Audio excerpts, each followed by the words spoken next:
Hey there, welcome back to my channel. If you're new here, welcome. Today I'm just going to do a fun and easy tag video.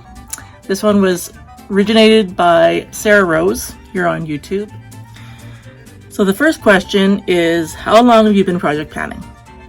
I've been officially panning on YouTube for a year, but I've been unofficially panning for 2 years before that, so 3 years altogether. What made you decide to start panning? What did you hope to get out of it? I got the idea of panning from watching project panning videos. I came across them on YouTube, and mostly because I think of TT Sandra was the first one who I saw do project panning videos, and then I kind of branched out from her watching Sarah Rose. Then I got on to Shauna Rapari, Lara Likes Mascara, Kitchnich,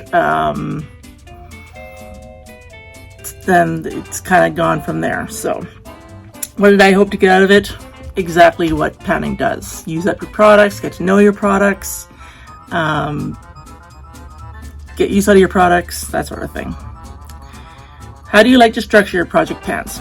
My first project pan was the rolling 10 pan style, I think the original style. Then I've kind of done seasonal project pans after that, like last year and the year before.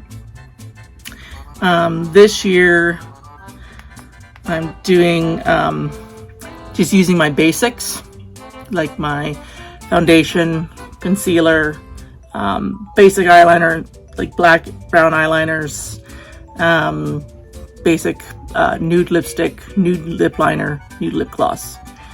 The colorful stuff, like the blush, the bronzer, the highlight, the eyeshadows, I'm not including in that one. For them, I'm doing a Shop My Stash and no pan left behind usage project pan for those. So that's what I'm doing this year, trying that out. It's the first time doing a usage project pan, just a strictly usage project pan, not having a goal to necessarily hit pan, but to just use the products for those. And then, but for my all about the basics, I want to hit pan, use things up, that sort of thing. What are your favorite ways to track your progress? I haven't got a scale, so I don't use weight. I like to take pictures where I can. I like to measure where I can. And then if I can't get any, if it's an opaque item, like a mascara or something like that I can't see through, then I pretty much don't update that until it's done.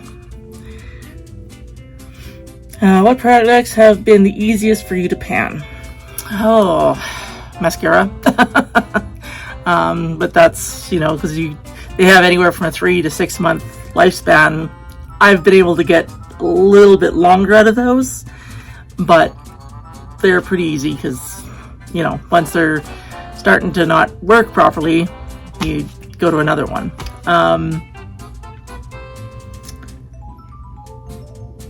I'd say that's probably the easiest, because I wouldn't say that concealers have been easy. I wouldn't say, they haven't been super hard, but they haven't been like gimmies.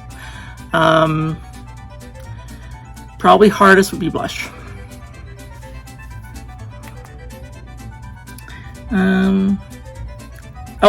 That's question number 6. What products have been the hardest for you to pan? I would say blush and highlighters, but I think that's true for a lot of people. I would say bronzers are probably right in there with foundations and concealers, but blushes and highlighters and lipsticks, I think those are also hard to pan for me. Are there any types of products that you rarely or never put in a project pan? I did do, like last year, I did have skincare included in the project pan, and I had hair care included in the project pan. This year I'm not doing that. I'm finding that I'm liking to just do those organically now, so that would probably be the answer for that, skincare and hair care.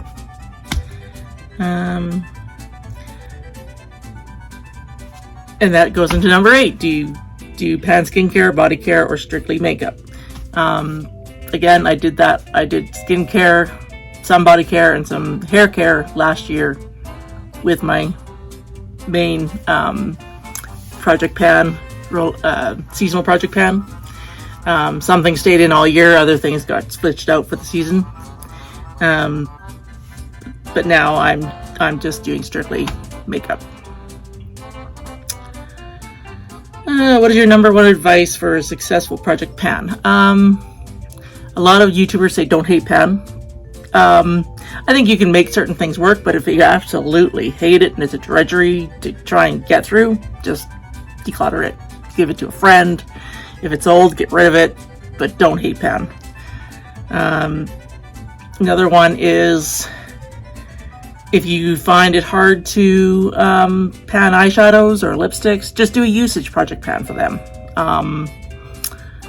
Or Shop My Stash style project pan where you just get usage out of it, but you don't necessarily track it. Like, I'm not tracking the necessary usage of my Shop My Stash items. The only thing I'm tracking is my eyeshadows use because I'm on a no pan left behind. So I want to make sure I use every pan at least once. And then after that, I don't have to worry about it anymore. But I don't like tally up how many times. I just want to get use out of it. The things that I like to pan the most are foundations, concealers, the basics. I'm finding that I'm really enjoying just doing the basics for project pan. Not having to worry about eyeshadows, not having to worry about lipsticks, not having to worry about blushes and highlighters. But do what works best for you. I would say try, if this is your first time doing a project pan, do a rolling 10 pan and put everything in. And then from there, you'll see what you enjoy panning and what you don't. And just continue to pan the things that you enjoy panning after that. But try everything at least once. And has panning affected your makeup purchasing habits? If so, how? I wish I could say yes, but I'd be lying. What's helping my purchasing habits right now is I'm on a no buy. But doing the Shop My Stash and doing my project pans is helping me on my no buy. But having that hard no is what's changing my purchasing habits. And I'm going to do it until I get to a point where, well, certain items are probably going to be a no buy for a long time. Eyeshadows are going to be on that list. Blushes are going to be on that list probably, and possibly highlighters and bronzers as well for quite a long time. Certain things I don't have a lot of product in, like concealers, primers, sprays. After this year, I'll probably go on a replacements only no buy for them, because I'll be closer to having to get replacements for those. But certain things like eyeshadows, blushes, bronzers, and highlights are probably going to be, and possibly even, well, lipsticks are definitely going to be on a no buy for a long time. Lip liners, eyeliners. So really, probably the only things that are going to go to a low buy, replacements only no buy situation are foundations eventually, but concealers, primers, and sprays first. So, but yeah, I'd have to say it's the no buy that's curbing my purchasing, not panning just yet.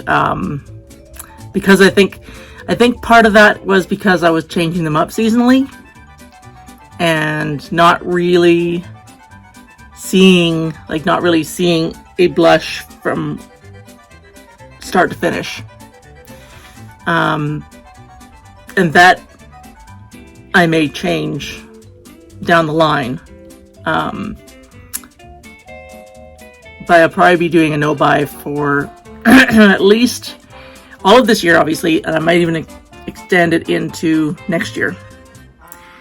And then after that, I'll probably go into a product specific no buy or a beauty bank situation. So I'm still kind of planning that out, figuring that out, but unfortunately, panning has not curbed my purchasing. but the no buy definitely has.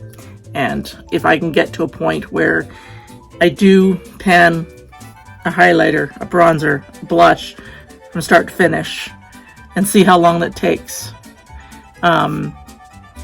then that could change. Before eyeshadows, before doing my